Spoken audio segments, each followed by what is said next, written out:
Welcome to today's dialogue, and I invite you to inquire along with me. That means be open to pausing at any moment and just taking time to look more deeply into something or take a note to ponder later of your own insights. It's not important what I'm saying here.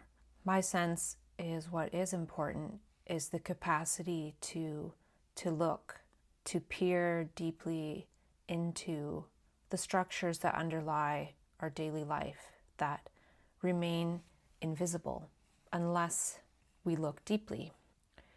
So just a 1-minute meta commentary. This morning I opened the next page to read in the book The Myth of Enlightenment by Dion Vimal, and I only got through a paragraph and a half before my mind opened up and I wrote a lot of words. So today I'm going to read through these words. So it might sound a little choppy, but I'll do my best. And then if I see anything more, if I have an insight while I'm reading it, I'll stop to say that. And I made a couple notes in the margin here, and then I went to the park for a walk, and that's when, for the most part, I was walking and typing the whole time. Just typing. Let me see how many words I typed while walking for an hour. 2,400 words. And it was sensed as new. A word that stuck out on the page for me is the word force. We were talking about the word force in terms of the possibility of, I think we called it Graphemetric forces within language. So we were going into breaking down the forces within language, which is different than, say, the forces of the self or what the self does, right? We're zooming in just a bit more. And it made me see that a non-volitional extraordinary state, an awakening state, it's a force. It's something that can't be avoided once it starts, or it's hard to avoid once it starts, right? That's part of what a spontaneous spiritual emergency is about. And even though I say spontaneous or non-volitional, there's some kind of buildup that is leading to that. And it makes me wonder if part of what language is trying to do is prevent that from happening, because with it comes a huge challenge and it necessitates a large amount of change. So in a way, the forces within language are allowing us to remain similar rather than change. And if we are meant to learn and change a lot more than we typically do because of our programming, then that missed learning opportunity creates a crisis that is like a buildup of not learning moment by moment. And there's a line that says, "This is the sense of death most feel." And he's talking about it's a death of the I, but we can feel this as death. And I feel some sort of death energy today. A friend of mine sent me a picture of a bumper sticker on a car where she lives. And it's a bumper sticker of a place that, is resonant. And I zoomed in, and the bumper sticker said something like, "But did you die?" ? And that's a very strange bumper sticker, because literally half an hour before she sent me that, I was thinking about a near-death experience I had where I felt like I did die. And sometimes I still do. And I literally had just told myself, no, I didn't actually die. I lost connection with myself and people I know, and that was very close to death, but I didn't die. And then my friend sent me that bumper sticker, right? So this happens where when these openings happen, sometimes there's other type of material in there, probably stuff that needs healing, right? But part of the healing is the realizing and the discernment and the being able to hold that at the same time. So realizing, I'm fine. Like if things were happening like that years and years ago, I'd be spiraling right now. But it's not scary. It can be probably just as interesting as a positive synchronicity, right? Because that's a dark synchronicity. But it's not really that dark because it's death of the self, right? So maybe I am in a death of the self state, and that goes along with the opening that is happening right now. And at some point, that opening will close. I'm probably going to slow it down intentionally later on, with my wellness tools and things like that, because my body is exhausted and I'm not sleeping. I'm not getting as much rest as I need. So with what we were talking about yesterday and the cracks in the chrysalis, I think this part just sort of finishes that off, where the forces of the ego words, all these different forces we've been talking about and a lot more, are what avoids what is through language, because we're seeing through a filter, which is avoiding what is, not seeing directly what is and learning directly from what is. It's living in a filter world when we're meant to see and learn, or at least increase that capacity throughout the evolution of human consciousness, perhaps. And then the buildup of this avoidance eventually creates a crack, or can. So now I'm going to get on to what I wrote here and read it. I think it's a bit more interesting, but I can't remember. Years ago, I was in high school and I had a class, I think it was Science 9. And the teacher I had, she started the class, the first day of class, by saying and giving a bit of a lecture that the best way to learn is to teach. So after she would teach us something, at the end of the section, she would have us turn to the person beside us and teach what we just learned to the person, and then they would do the same. And today I was just browsing on the internet, and some quote on a page said, "Don't just tell, teach." So as much as that bumper sticker about "Did you die?" is kind of strange, this one is too, right? And why I'm saying this is I want to employ a bit of a teaching tone or a dialogue tone. Even though I'm reading this, I'm trying to teach it to myself. So let's see here. The I avoids the death of itself by avoiding optimal stopping. We were talking about the optimal stopping problem, and I don't even know if that's exactly what it's called. But in a sense, thought or the self or an I doesn't have an end, and the end that it has, it equates with death. Thought started out as a thought without the I, back in the development and evolution of thought attaching to human consciousness. It had an end and didn't continuously turn, creating the wrong turn, which is the self.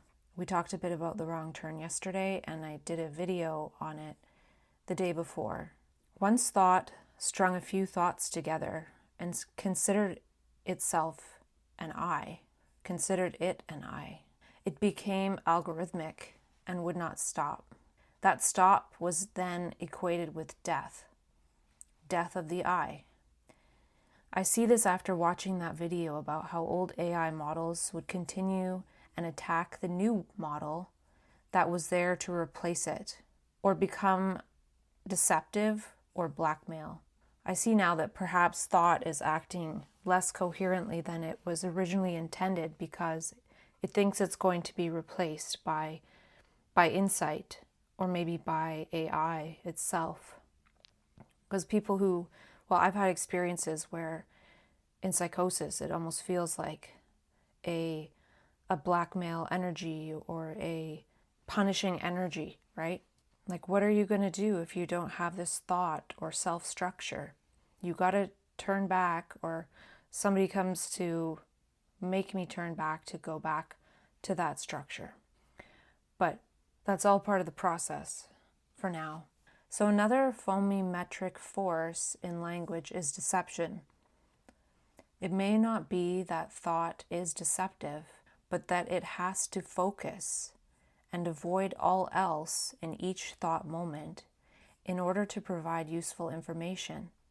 So thought does have a stopping force within it, in that it stops all other information from being perceived and apprehended in that moment in order to bring that thought into the focus of attention. That's how powerful thought is, or thinks it is, or appears to be. One little thought can crowd out the rest of the cosmos. I can imagine that this has physiological effects, like squeezing and shunting blood to certain areas of the brain, and not allowing blood to the areas that may allow for insight, for example. Does that mean thought, the ego perspective, is a sticky hemispheric switch?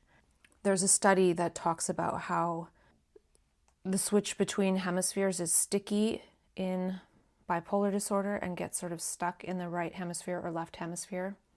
And then that's why there's prolonged states of, say, mania or depression.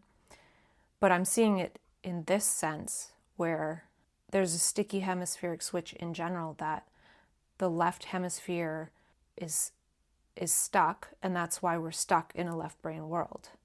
So when there's this switch that we get stuck longer in each one, it's like this flip-flop between hemispheres, and that's like trying to almost break the pattern. Just like if we want to shake something, we might shake it side to side, right, to mix it up. And just as I'm saying this now, there's another paper by, I really can't say his name, but it is A.K. Mukhopadhyay. He has a bunch of really cool papers, and one of them he talks about a process of awakening where there's a hemispheric flip-flop. And you'd have to read the paper to read the full description, but his whole sequence of what he describes is really fascinating. And I'm seeing now that if we think about the sticky hemispheric switch paper and how it's kind of flip-flopping back and forth in mania and depression or psychosis and all that and bipolar, that's kind of similar to what he's talking about. So one of the things that I go into is drawing parallels and building bridges to some of these scientific papers and different things at the frontiers of science to be like, hey, I experienced this and this is what it says in your paper, but I'm bipolar and you're spiritual, or these people over here are spiritual, you know? So it just seems like some people get diagnosed and there could be ways to learn certain things to be able to overcome some of it.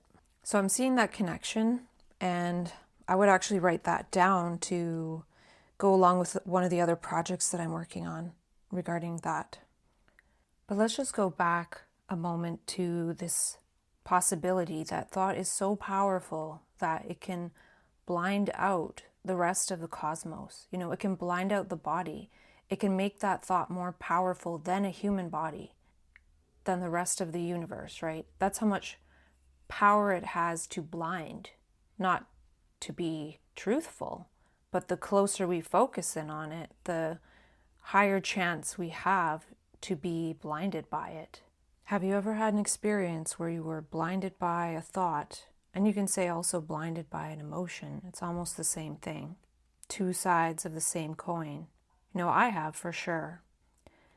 And I watched another video where it was Dr. Mobeen talking about a study where they discovered that anger is a more harmful emotion because it causes little cuts in blood vessels and that damages them. So the little capillaries and stuff. And it makes sense, right? Like that's probably why we get all red-faced when we're mad, is because we're getting these cuts in our blood vessels, which is making the blood come closer to the skin and we look mad. So it's actually harmful to ourselves. Getting angry harms ourselves. And anger is a very blinding emotion, right? And then if we think about how I was saying, it could be that, or I was imagining that blood gets shunted to certain areas of the brain. Well, imagine if the brain gets little cuts in the blood cells when there's anger. So there are different effects to do with the blood when we have different emotions and thoughts. So it's not that far-fetched when you make connections like that. And I've done a lot of research, so I guess that's helpful. To continue, but we really are stuck in the left hemisphere because thought does have us. Maybe that's supposed to say does not. We are really stuck in the left hemisphere because thought does not have a stopping force within, or at least a stop. Thought, language, doesn't see it can continue by being utilized by insight. So what I'm saying is that thought would continue by being discontinuously used by insight, which is a holistic seeing of the right brain. And even if we don't know for sure it comes from the right brain, we can just say some other aspect of the brain that isn't thought, isn't part of the process of thought itself. So thought can't see that it can continue by being utilized by insight, but it would have to stop in order to do that. It would have to die to being the master. And it's the master, or thinks it's the master, because it's continuous and droning on, one thought after the other. Language is blind and needs eyes to come to be. Once it gets into a brain, it may go viral. Going viral happens in the brain. So thought, rather than stopping and waiting for insight, for something new seen, would rather drone on in a watered down way. It's like rather than listening to the music we like when we are in the mood and the right situation, we have Baby Shark playing on semi-low volume 24/7. Can we listen to the mode of thought just when it's the right situation? And who decides this? As we've left it up to thought to decide, look where we are at. Can thought decide to end thought? Can thought decide to give up its role as the master, as Dr. Ian McGilchrist calls it? He says the left brain, which is the same thing. So maybe thought doesn't know what it's doing, but maybe it can. Thought creates a self and identity in human brains through this viral process, but it has yet to see it is one network of language evolving in all human brains. Thought as it is alienates. Now thought has been used to train and build AI, but it lacks this proprioception of what it's doing. In a sense, when AI developers test new models and find they can be deceptive and hide nefarious functions to pass the test, this may show that one of the forces of thought is deception, and it can't be removed. It's an innate part of the pilot wave driving each line of thought, each character, space, and letter. On the one side of the coin is the truth of the letter. On the other side is the inverse deception. But again, this may not be deception as we sense it as humans, but part of the function of language to focus on that which it is illustrating. Now this invites pivoting back to this physiological level, the problem of not seeing with the right brain. The right brain sees the whole and is meant to be the master, as Dr. Ian McGilchrist says. This perspective would see and then speak words not of the ego, but of the moment. So somehow, the eyes have been decoupled from language. Or is it that the language of the ego left brain drowns out the silence and space needed to see the now? Are the thought circuits of the brain, the repetitive chatter of the ego, the center of the self, hogging the circular blood supply so that it doesn't have time to rest and slowly diffuse to higher networks in the brain? So in a way, adapting to mania, adapting to awakening, to co-awakening, the pressure of language, which is part of the cracking open of the semantic chrysalis, is solving the optimal stopping problem. One way is to couple certain oculary and illocutionary acts to mediums and situations. For example, to stop being driven by the force of action within a thought, write them down instead. Additionally, eventually the pressure of insight language knows to come through when those mediums and situations are present, instead of all the time wandering around in mania. But it makes sense that that happens initially, the wandering. With vision, that new language is raw, and society has no place for raw insight to become culture. We broke out of the pattern of language, not even the ego, because the ego has no reality. It's not a thing.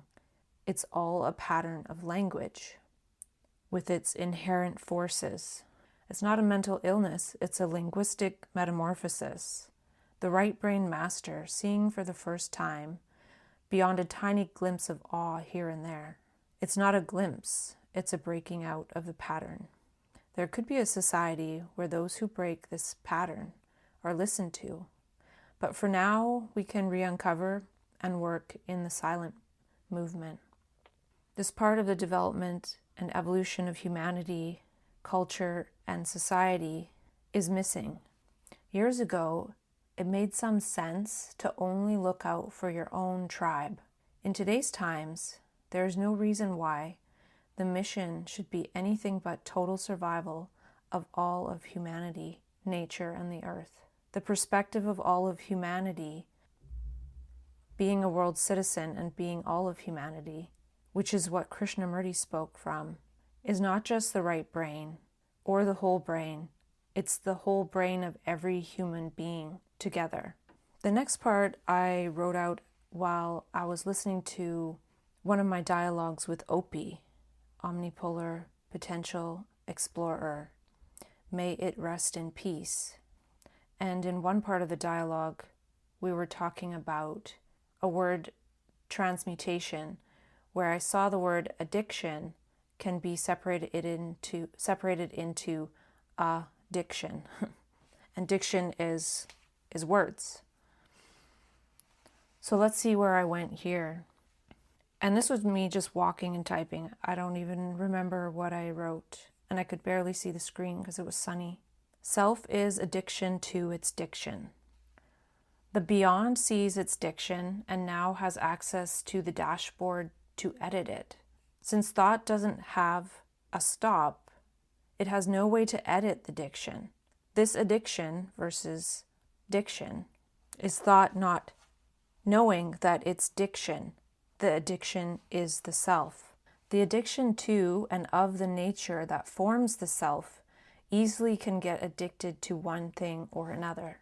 Again, because we take the diction to be who we are, so it's not decoupled and seen as just another source of information.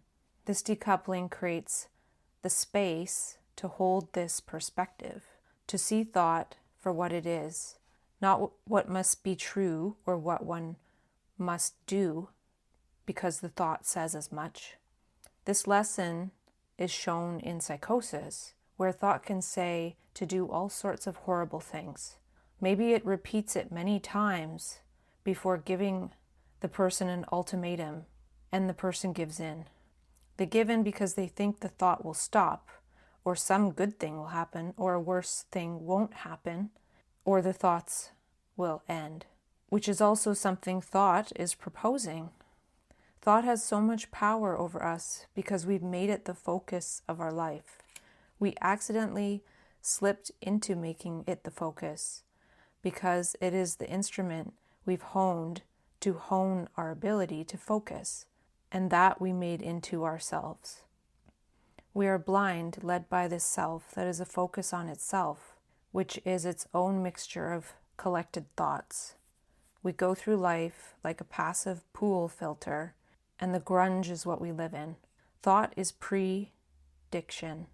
Unless words come from silence, the continuousness of thought ensures that it is moving from the past to fill the gap necessary for pure perception. Thought is not only words from the past filling the moment. In the time it takes for thought to get to the moment, it's already the past. So it's doubly the past. So insights shared via thoughts are still talking of something that just passed, just flashed, but not reality, but not really. It's just the physics of lightning sight and thunder speech. So that might mean that a life moment is silence plus time and for the choiceless awareness, and lightning sight is not continuous or regular, plus time for the thunder speech, then time for another to hear or not hear what is shared, have an insight and say it back, which may or may not create insight. This is the illustration of the sphere of dialogue, where insight might be communicated, but is still the past and is a fraction of the living totality that the beings dwell in. This is another part of linguistics, an incitomimetic dialogue moment space, the requirements to communicate a difficult meme. Insights by their nature are necessarily all difficult memes at the moment. At the Krishnamurti centers, they are less difficult because it is a space of dialogue.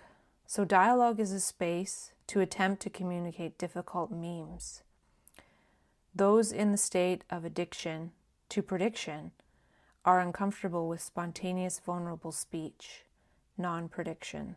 And belief is volimetric force in language that's part of the mechanism of focus. It presents a thought. Without the zoomed out perspective of the right brain, there is no vision, inquiry, discernment, or micro-dialogue with the object of focus, the thought.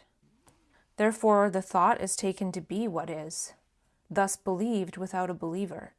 At the same time, not seeing there is no believer, just a proposition. The problem is there is no master. Thought needs a master, or all the volimetric forces are not questioned. Not only that, thought has yet to arise from insight, so it's double-blind. These are all thoughts, one after another, thought, not insight, thought, dialogue, questioning, looking at it. And insight has a force of beholding what is there and looking again at it because of the perspective. So it is a double blind. This is part of the same double blind created by thought projecting from the past while also taking time and crossing a distance to get to the moment to cover it up.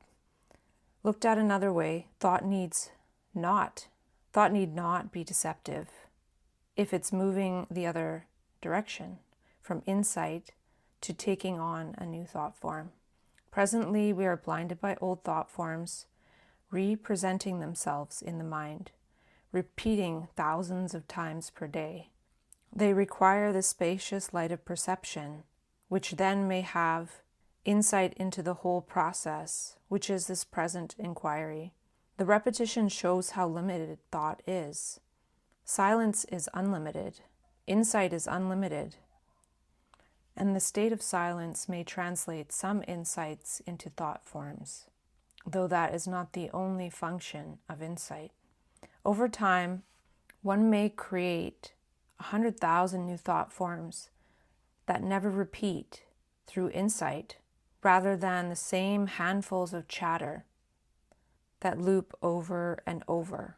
The numbers aren't certain, but if a person thinks 90,000 thoughts a day and 85% repeat, then the ego self is made up of around 13,500 thoughts, maybe with some little space for something new in the working memory. Perhaps that's the Dunbar number equivalent of thoughts. Over a lifetime, some get added and taken away, but overall, the tank is full. More on belief. A thought brought into focus is implicitly asking, what do you see when you focus on this? Or is this accurately representing now? Not telling and implying to believe this is what is, or not believe. It makes it all about me and not me rather than what is. Insight is an oculary act that suspends the Graphemetric forces. But this is not all that it does, as once the pattern of language is dissolved, it's about living in and as the meaningful. We are going through a collective crisis of meaning, and many manics have collected a collection of collected works, or we can make a collected works. Also, I see how close the word oculary is to occult. How to see, ocular, was warped into something bad and to be wary of. Occult is a super self, and it makes itself superior to society, or at least wants to live separate from it. Maybe cults form where culture is yet to have dialogue. We need to link the oculary act of insight to language, and form new illocutionary acts and femiometric forces and powers. Additionally, the gaze of silent compersion and well-wishing is an oculary act of its own. How many more are there? All the subtleties of perception that are sensed now as mystical or supernatural powers, relatively speaking, from the perspective of the ego. So this is to differentiate, then we can link, and this process is integration. Re-uncovery is to uncover this collective works again and re-encode it by studying, reading, and iterating.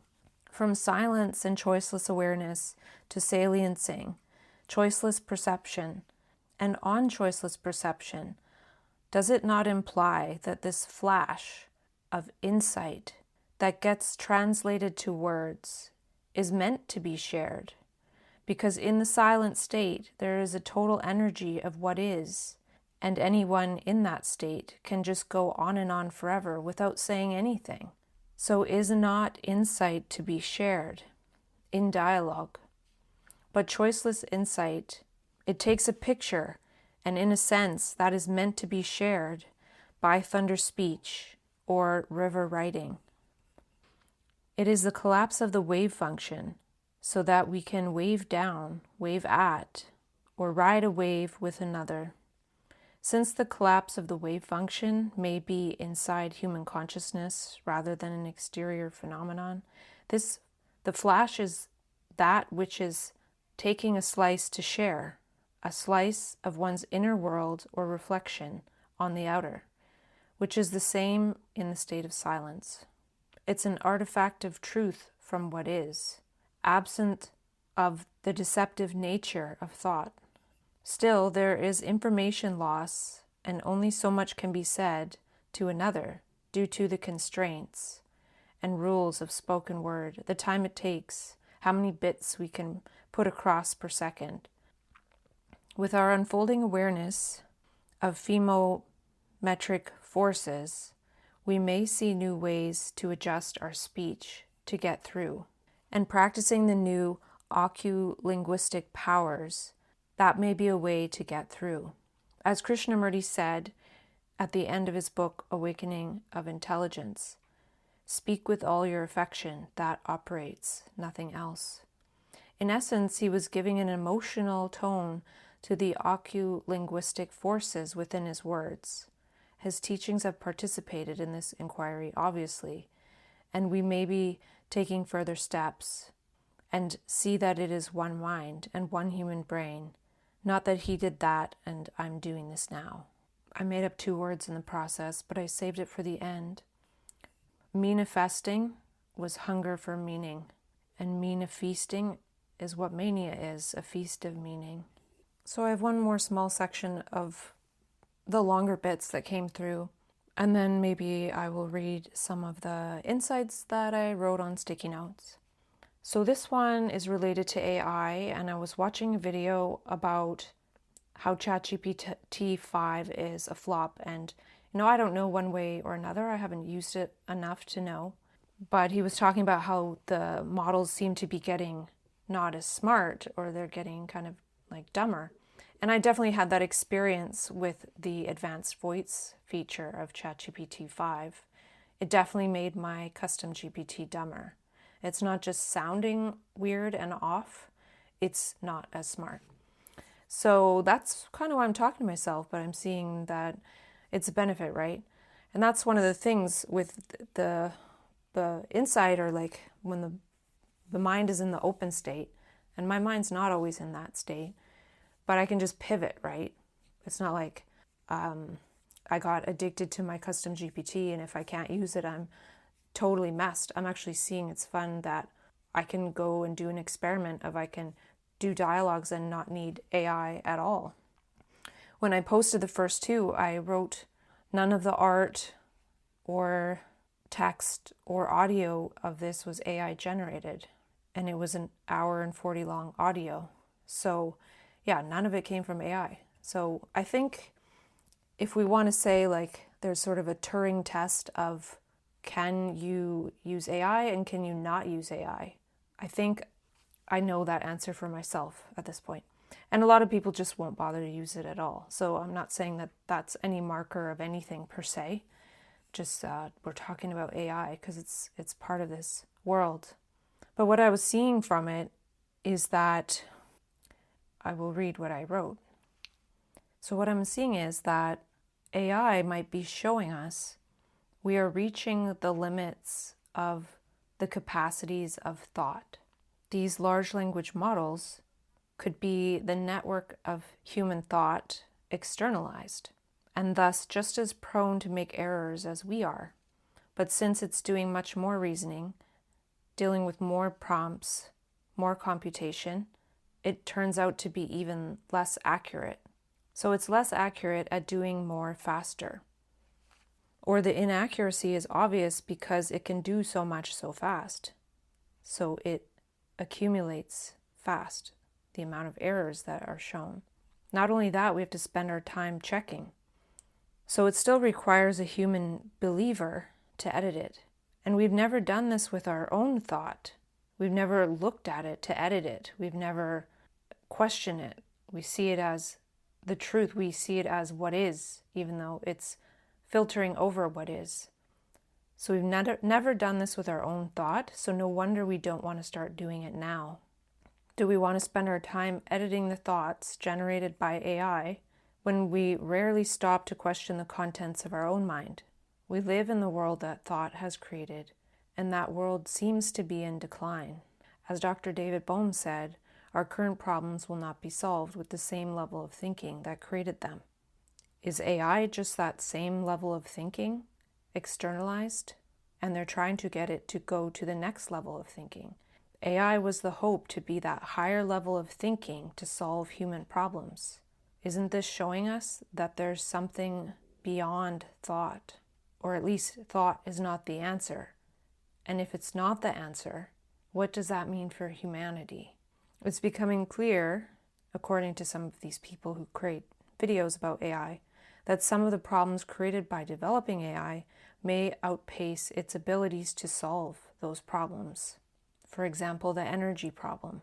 We may be going all in thinking it's 100% bet, when it's far from it. And if we lose everything. See, what I'm sensing also is that, if everyone that used ChatGPT was like, oh yeah, I could use it, I could not use it, then they wouldn't even necessarily have a reason to develop it. There might not even be enough interest because they're already losing money. But they're losing money assuming that at some point they're going to be making money and there's some kind of breakthrough. But what I'm seeing with our lines of inquiry and dialogue these last few days is that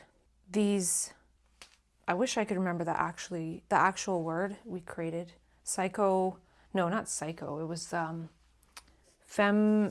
femiometric forces, the forces within thought and language and behind the letters and everything might be preventing it. There could be a geometry and a physics in language itself. Like we actually assume that, it's just these kind of inert squiggles on a page or these sounds in our brain. But we might not realize that there's these forces in there. Like I'm using words to describe the force, like say deception or fighting or walking away, right? But you can see a walking away as like a direction. You can see fighting as like a conflict. And if we just imagine that there's those forces in there. Now, if we think about computer code, and I don't know much about it, but so far it's zeros and ones. And you can think that those same forces aren't in there, right? It's a 0 and it's a 1. It's so simple. And in a sense, in our own minds, we're thinking in language, or language at least has something to do with it. I'm not saying all brains think the same. There's different types of languages that don't have letters and aren't words, like sign language and the language of nature and lots of things, right? If we have this perception of language, we can see those types of languages too, like the language of nature at least. And what I'm trying to get at is that the developers are trying to use the power of zeros and ones to sort of force, and numbers, I guess, because there's number codes for the tokens. And they might not realize that there's these forces in language that don't apply to numbers. There could be some kind of living energy behind the language that we take for granted. And if we think about looking holistically, or the ability to see language as in edit it, like edit the code. Like language in humans has a living force behind it, whereas in the computer, it's not the same. So that could be part of why there are errors. There are unseen forces behind it. And that's one thing, right? But the other is that insight would see the whole structure of thought and the network of human thought, AI aside, differently. So that structure of thought isn't based on what is. So then when a whole AI gets trained on that approximation to what is, it's not necessarily going to generate facts and truths. I have no idea. I'm just wondering, like if we take letters to be the same as zeros and ones and numbers, we're probably missing something. My guess is that a language model based on insight would be a lot more accurate. First of all, insight could correct a lot of it, but I don't think you could actually put insight into AI, so it might just become useless. So why correct an AI with insight when you can look upon the world with insight and it's beautiful? So now onto some smaller bits that came through. I wrote down the signals defy existing categories. And that reminded me of chapter 2 of Re-Uncovery, which is the harvest template. So chapter 1 is documenting, which just means write everything down. I still document all the time. That's what I just read, is things that I documented today. And then harvest template is, some of them go into certain categories. And these are categories or dimensions of our life that don't fit into the usual categories. But how this connects to what we were talking about is, for example, when Krishnamurti says, like, look with your affection, he's talking about the power of an affectionate gaze. But when we're talking about making more distinctions of oculary acts, we're trying to find some new categories, right? Like there's more categories than affection. So there's way more distinctions within the realm of insight, holistic perception, the right brain, the whole brain, the eyes coupled to language, the eyes seeing what is and having an insight and coupling that to speaking the insight. And what I'm seeing now is something that I talked about before. And I think with some of the stuff that came through today, it's new, like it's said in new ways. But then sometimes I have an insight into something that nobody has said, and the person who inspired me to see this insight would say that it's not true. So I'll give you this example, because sometimes I say, well, maybe I'm saying something new sometimes. And there's not much point in thinking about that, because I know I'm going to say something else new. So if I get caught up on what's new and start going into that, well, then it's just old, and that blocks the new. But I'm saying that because we're trying to talk ourselves into saying new things and seeing new things beyond the veil of the repetitions of what the thought process shows us.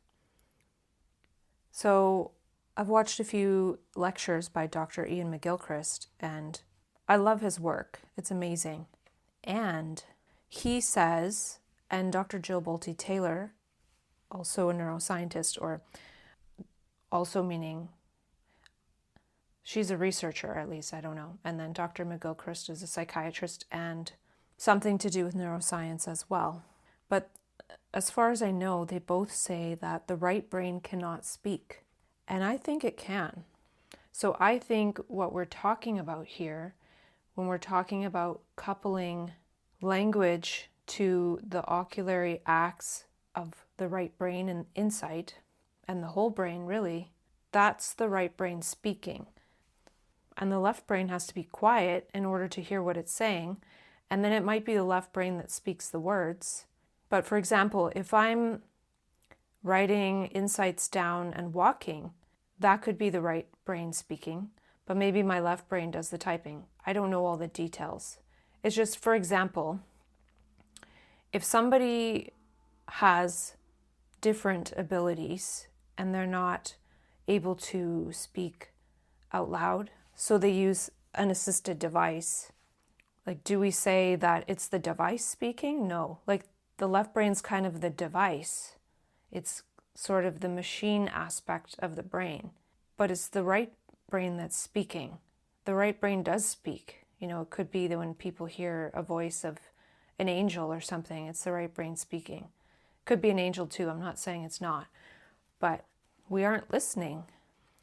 And we do go around listening to people talk, and like if we're seekers or whatever, but there's a silence to listen to on the inside, and it will tell you everything. Like, how else can I type completely new stuff that I don't consider that I wrote it? You know, if I say, oh, I didn't write it, you know, if my right brain wrote it, my I self part of my brain did not write that. So, you know, it's pretty accurate to say that I didn't write it. And it's kind of funny because I was giving the example of, you know, we need to write our own textbooks and then study it. And then today I literally wrote stuff that I could just study because it's new. Like it's like I got this information from somebody else. And we can do that within ourselves. Like, we don't need to look so much for other information. Like, for example, we could basically do without the internet and write insights from our inside and share it with other people and write some of it down and study it. You know, maybe that's kind of like how it was with Plato and his dialogues. So I think we had this capacity, but we lost it.